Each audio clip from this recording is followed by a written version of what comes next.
What's going on, guys? Mike from FDT-TV here. It's a very quick, short episode today because Ian's not feeling well. So we're just going to do a quick, condensed episode. Obviously, just to keep on top of everything that's been going on in the Premier League. If you haven't already, subscribe to the channel. Please hit that like and subscribe button. Check out our other videos. We have weekly content that comes out. Obviously, just catching up with everything Premier League and other sports as well occasionally. Right, so just diving very quickly into this week's video. Arsenal sitting at the top of the league. Go on, the boys. That man yesterday coming up with the trumps on the 86th minute, heading the ball past Luton's goalkeeper to make it 4-3. We've had some good run of results recently. Obviously, it was a bit of a scrappy game yesterday, but we came out victors at the end. Goals from Martinelli, Declan Rice, Kai Havertz, and Saka as well, I believe. So yeah, we are currently sitting on top of the league again. There feels something different about the team this year. Obviously, there is still a very long way to go. I think there's still like 23 games left to go. And obviously the busy Christmas period, but it's nice to be sitting back on top of the league again. I think for a lot of Arsenal fans, obviously we've seen a lot of progression over the course of the last few years, obviously with the Mikel Arteta tenure, and it's very, very positive. Obviously 2 8th place finishes, an FA Cup in between that, 2 Community Shields, a 5th place, narrowly 5th place. Second, obviously we kind of capitulated a little bit towards the end of last season, and yeah, we're on course for another strong finish potentially. Obviously, if we can keep the injuries to a minimum.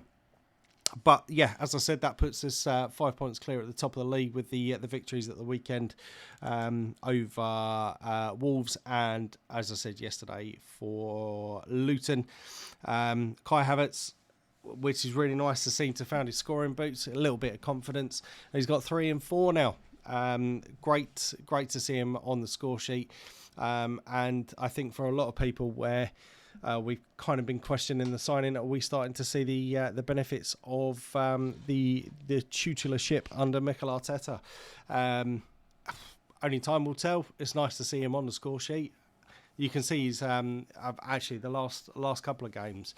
I wouldn't necessarily say so much as smiling, but he's definitely looking a lot more positive. And also, like I said, he's found his scoring boots and found a range of different goals. Bit of a tap in, header, and I think another tap in. So all counts if it hits the back of the onion bag. So I'm really happy with that. Moving very swiftly on. Obviously, Ian would normally go into at lengths with the likes of West Ham. Obviously, that's the team he supports, and very clearly I'm an Arsenal fan. West Ham drew 1-1 with Crystal Palace at the weekend. So that leaves them 9th in the Premier League, and with the good form, or they have got good form in Europe currently. Sitting joint top at the moment of Group A in the Europa League, putting a run together, and obviously still fighting, I believe, in the League Cup. We've got the FA Cup coming up at the beginning of January for the bigger teams. Obviously the lower leagues, non-leagues have been going on for a couple of weeks, but obviously West Ham still are fighting on all fronts at the moment, obviously apart from the Premier League. Stranger things have happened, never know, could happen. I very much doubt it, but certainly in line for some silverware again this year. Moving on again, Manchester United were the informed team up until this weekend, and it was halted by Newcastle United. I think I can speak on behalf of everyone apart from United fans, and thought there would be, or there had the potential to be, an upset on the cards. Newcastle winning 1-0. And it's kind of put the pressure back on Ten Hag, I think, a little bit. He's been, as I just mentioned, one of the informed teams in the Premier League. But what I found interesting was just before the start of the game yesterday, I believe on Amazon Prime, they were talking about the results or the points that United have picked up have all been from teams in the bottom half of the league, and they seem to have struggled. But obviously, again, it's kind of put the pressure on United again. I think they suffered a defeat in midweek last week in the Champions League. So I suppose it begs the question: was the pressure really off United or off Ten Hag? I know they were, like I said, they were the informed team for up until recently. So I mean, I would be interested to see what Manchester United fans think of the Ten Hag process. Should he be given time, or is it time to bite the bullet and get rid of the manager and see someone else come in? And if that is the case, I would be interested to see who it is that you actually want to take over from Ten Hag. Did you not give Ollie enough time? Do you think that Ten Hag was a good appointment? I know there was kind of a bit of an immediate impact when Ten Hag took over, but it just seems to have lost the dressing room, and could be under pressure again this year. But if you are a Manchester United fan, leave your comments in the comment section below and just let us know. Do you think Ten Hag should be given more time? Do you think his time is up? And if it is, who would you want in to replace him? Moving on, I think one of the biggest talking points was the Manchester City Spurs game. This is a game that we put into our weekly predictions. Obviously, I won't go through those until Ian is back. But it looked to be a bit of a feisty game. Obviously, you had City doing all right this year, but have had some stutters, and Spurs again doing okay. Excuse me. But it looked to be, it was teeing up to be a bit of a thriller, and a thriller it was. 3-3 at the end. I just couldn't believe what had happened in the game, and I think it's one of the biggest talking points of the weekend. And I know it's something that we discuss on I suppose a weekly basis about VAR, and unfortunately it wasn't VAR on this occasion. It was the actual on-pitch referee, Simon Hooper. Manchester City going into the latter stages of injury time. Ball played out to Haaland, just outside the semicircle on the Manchester City half.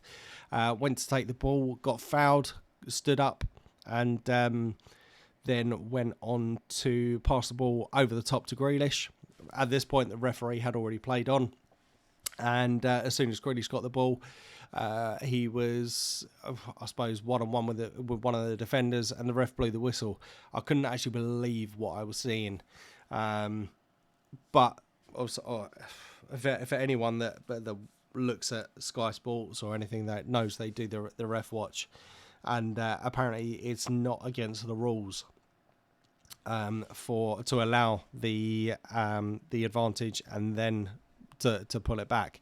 However, I'll go back to something that Ian's been bleating on about for the last couple of years, and when he first mentioned it, he said what he said. I think I was a little bit astounded by, I suppose, by my own naivety. But certainly since the introduction of VAR, which was there supposed to reduce or eliminate the contentious decisions, I think has made it even worse. Because you'd kind of get like a bit of a bad run over the course of the season, but it seems to have levelled out. But not since the introduction of VAR. There seems to be more kind of talking points on a weekly basis. And I know on this occasion it wasn't VAR, and I'm not going to bleat on about the potentials for penalties in our game yesterday. But I couldn't believe my eyes what I was seeing. That was absolutely poor officiating, and potentially cost Man City the game. Obviously, there's no guarantees that Jack Grealish was going to score, but we'll never know. I mean, I suppose as an Arsenal fan, it's good for us that these decisions did go against us. Obviously, gives us a bit of leeway in terms of the top of the league. And I suppose at one point yesterday, I thought that we'd already thrown away the advantage that we had, but obviously we've extended it. But Man City back in action this week, so we'll see what happens. But it's nice to know at the end of game week 15 that we'll still be on top of the league. The pressure's off us a little bit. But yes, it's a bit of a crazy one. Next up, we have Chris Wilder has been reappointed as the manager of Sheffield United. Previously at the club between 2016 and 2020, 2021, obviously left at 2021 by mutual consent after a bit of a poor run of form. But yeah, he's back at his boyhood club. Where do I go with this one?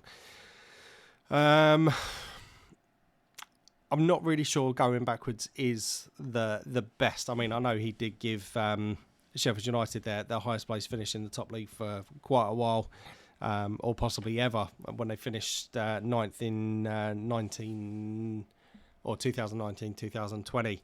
But he's got a big job on his hands, a massive, massive job. Currently sitting on 5 points, minus 28 goal difference. And they take on Liverpool next, which I can see being an absolute cricket score. There's not going to be enough time, I think, to get his philosophies over. But I suppose at the end of the day, you just got to make yourself a little bit compact and stop the goals from conceding. I do think that Liverpool will kind of take him to town a little bit. But then again, saying that, Liverpool, whilst they have been clawing results, have been a little bit ropey at the back. Obviously, the injury to Alisson, I think, is going to be key over the course of the next couple of weeks, depending on how long Alisson's out for. But yeah, that remains to be seen. And obviously, we've got Liverpool coming up as well. Yeah, should be interesting times for Liverpool. Obviously, hot on our heels. Our nearest, not rival, nearest competitor, sitting 5 points ahead of them. So, yeah, interesting to see what happens.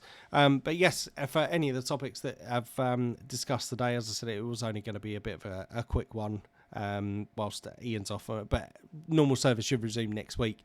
But any of the topics that you want to get involved in, leave the comments in the comments section below if you're watching us on YouTube. If you're listening to us on Spotify, or any of your podcast mediums, thank you very much for tuning in. Please head over to the YouTube channel if you haven't already, and give us a bit of a thumbs up and subscribe. It'll be greatly appreciated. We literally just love talking about football. So until next week, I've been Mike. This has been FDT-TV, and we will catch you very soon.